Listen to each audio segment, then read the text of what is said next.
Hay un cuadro que cambió la historia del arte, que cambió la historia de la guerra, que cambió la forma en que el mundo entendía lo que un pincel podía hacer. Lo conoces, lo has visto 1000 veces, en libros, en carteles, en museos, en manifestaciones. Pero hay algo en él que nadie te ha explicado del todo, porque durante 80 años, el Guernica escondió algo que Picasso nunca confirmó, algo que los historiadores tardaron décadas en empezar a descifrar. Un código visual enterrado en capas de gris, negro y blanco, diseñado para sobrevivir a la censura, a la dictadura y al tiempo. Pero espera, porque esto no es solo historia del arte, es una historia de resistencia, de ingenio, de un hombre que decidió usar su pincel como arma. Y lo que escondió dentro de ese cuadro, cuando lo veas, no vas a poder desverlo nunca más. Esto te va a dejar con la boca abierta. Era el 26 de abril de 1937. Un lunes de mercado en Guernica, una pequeña ciudad del País Vasco. Los campesinos de los pueblos cercanos habían llegado para vender sus productos. Las calles estaban llenas. A las 4:30 de la tarde, comenzaron los aviones. La Legión Cóndor, la fuerza aérea nazi desplegada en apoyo de Franco, bombardeó Guernica durante más de 3 horas. No había objetivos militares.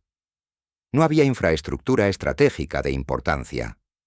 Era una ciudad civil. Y la destruyeron casi por completo.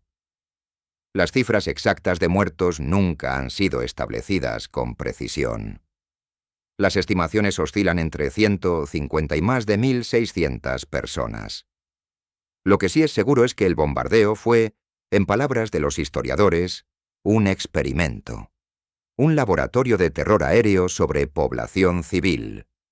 Una prueba de lo que la guerra moderna podía hacer. Y aquí viene lo que nadie te ha contado con suficiente claridad. Picasso ya tenía el encargo antes del bombardeo. El gobierno de la República Española le había pedido meses antes que creara una obra para el pabellón español de la Exposición Universal de París de 1937. Picasso había aceptado, pero llevaba semanas bloqueado, sin ideas, sin dirección, y entonces llegó la noticia de Guernica. Nadie se esperaba lo que vino después. Picasso empezó a trabajar el 1 de mayo de 1937. 5 días después del bombardeo. Lo que hizo en los siguientes 35 días es uno de los procesos creativos más documentados de la historia del arte, porque su pareja, la fotógrafa Dora Maar, fotografió cada fase del cuadro. Tenemos las pruebas. Podemos ver cómo evolucionó el caos en la mente de Picasso, boceto por boceto, sesión por sesión. Pero espera, porque esa documentación fotográfica revela algo perturbador. El cuadro cambió radicalmente durante su creación. Figuras que existían desaparecieron. Símbolos que no estaban en los primeros bocetos aparecieron en las últimas fases. Como si Picasso fuera añadiendo capas de significado a medida que decidía exactamente qué quería decir y, sobre todo, cómo quería decirlo sin que Franco o sus censores pudieran probarlo. El formato final es monumental. 3,5 metros de alto, casi 8 de ancho. Y completamente en blanco, negro y gris. Sin color. Eso fue una decisión. Una decisión enorme. El color habría generado emoción inmediata, visceral, fácil. El blanco y negro genera algo diferente. Distancia periodística, objetividad falsa, la frialdad de una fotografía de prensa. Picasso quería que el cuadro pareciera un documento, una prueba, un testimonio irrefutable pintado con la misma paleta con la que los periódicos mostraban la guerra al mundo. Y aquí viene lo más oscuro de todo. La lectura superficial del Guernica es obvia. El horror de la guerra. Los cuerpos, los gritos, las llamas. Pero esa lectura es solo la primera capa. Y lo que hay debajo es lo que Picasso nunca quiso explicar directamente. Empecemos por el toro. El toro está en la esquina superior izquierda. Está intacto, sereno, casi indiferente en medio del caos absoluto que lo rodea. Los críticos llevan décadas preguntando qué representa. Picasso dio respuestas distintas en distintos momentos de su vida, lo cual en sí mismo es sospechoso. Llegó a decir que el toro era la brutalidad y la oscuridad, pero también en otros contextos insinuó que representaba al pueblo español, a la resistencia, a algo que sobrevive. Lo que nadie te ha contado es la teoría que más consenso ha generado entre los historiadores más recientes. El toro es Franco, un símbolo de la fuerza bruta que observa la destrucción que él mismo ha causado, sin mostrar remordimiento, sin participar directamente en el caos visible, pero presente. Dominando la escena desde arriba, desde la esquina de poder. Si eso es cierto, Picasso pintó a Franco mirando cómo ardía su propio país y lo coló en el mismísimo pabellón oficial de la República Española. Después está el caballo. El caballo está en el centro del cuadro, herido de muerte, con la boca abierta en un grito que no tiene sonido. Durante décadas se interpretó simplemente como el pueblo sufriente. Pero fíjate en algo. El caballo tiene una lanza clavada. Una lanza que viene de arriba, de fuera del cuadro, de un origen que no se ve. La violencia que lo destruye no tiene rostro en el lienzo. Y eso es precisamente el mensaje. El poder que mata no necesita mostrarse. Y luego está la bombilla. En la parte superior del cuadro, una bombilla eléctrica brilla con una luz dura, geométrica, fría. Durante 80 años, la interpretación dominante fue que representaba el ojo de Dios, o el ojo del Estado vigilante. Una luz que ilumina sin calentar, que expone sin proteger. Pero aquí viene lo que se descubrió décadas después, y que cambia completamente el significado. Los investigadores que estudiaron los bocetos originales con luz ultravioleta y análisis de capas de pigmento, encontraron algo inesperado. En las fases iniciales del cuadro, donde hoy hay una bombilla, había un sol. Picasso eliminó el sol y lo sustituyó por una bombilla eléctrica artificial. Pasó de la luz natural, divina, cósmica, a la luz fabricada por el hombre. Artificial, controlada, la luz de la modernidad que no ilumina sino que vigila. No es el ojo de Dios, es el ojo del poder humano. Y en 1937, ese poder tenía nombres y apellidos.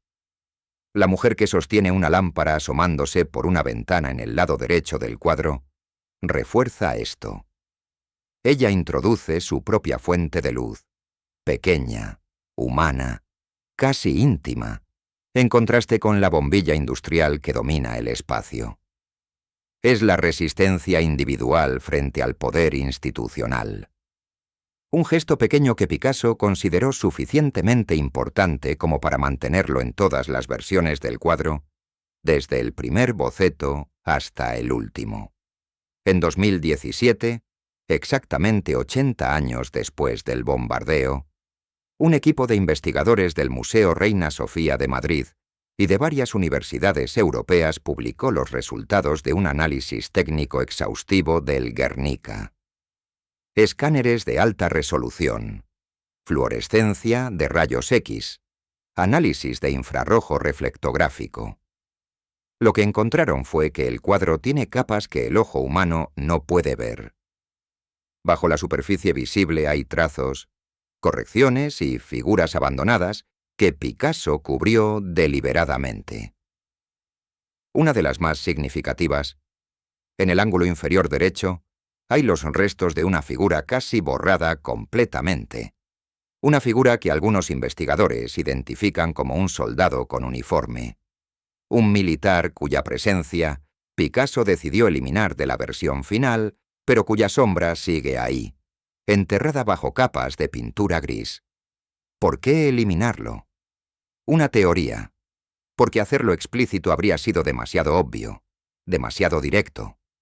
Y Picasso, Quería que el cuadro sobreviviera, que pudiera exhibirse, que cruzara fronteras. Un cuadro con un soldado franquista explícito en su superficie habría sido destruido o confiscado. Sin él, podía viajar, podía hablar, y viajó.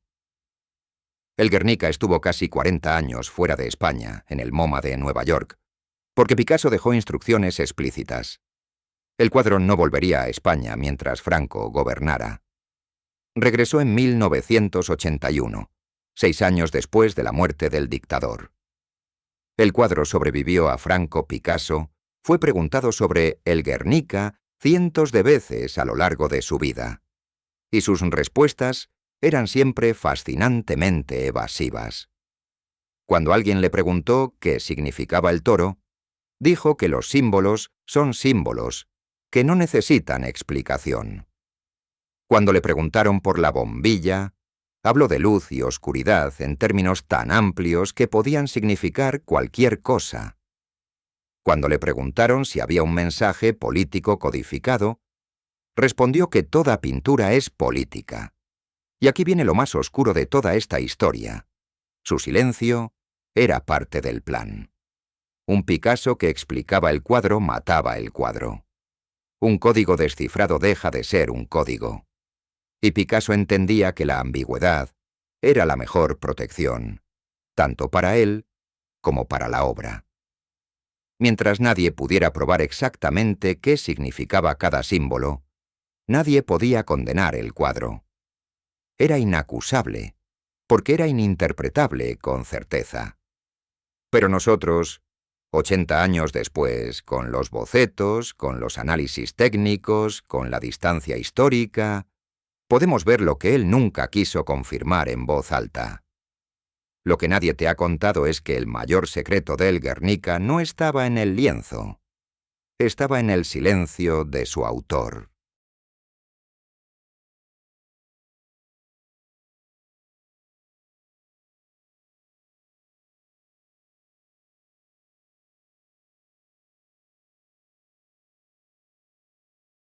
Hoy, el Guernica cuelga en el Museo Reina Sofía de Madrid. Detrás de un cristal blindado, protegido por cámaras y vigilancia permanente. Millones de personas lo han visto. Y sin embargo, la conversación sobre lo que realmente significa no ha terminado. Hay algo que permanece igual desde 1937. La capacidad del cuadro de hacer que quien lo mira sienta algo que no sabe exactamente cómo nombrar. Incomodidad, rabia, tristeza. Algo que se instala en el pecho y no desaparece cuando te alejas. Eso fue lo que Picasso buscó. No la belleza, no la admiración, el malestar permanente, la imposibilidad de mirar este cuadro y quedarse tranquilo. Picasso murió en 1973. Franco murió en 1975. El cuadro sigue aquí. Y si lo miras ahora sabiendo todo esto, si buscas el toro que observa, la bombilla que vigila, la figura borrada bajo capas de gris, lo que vas a ver ya no es un cuadro sobre la Guerra Civil Española. Es un cuadro sobre cómo el poder destruye y cómo el arte resiste. Y esa conversación nunca va a terminar.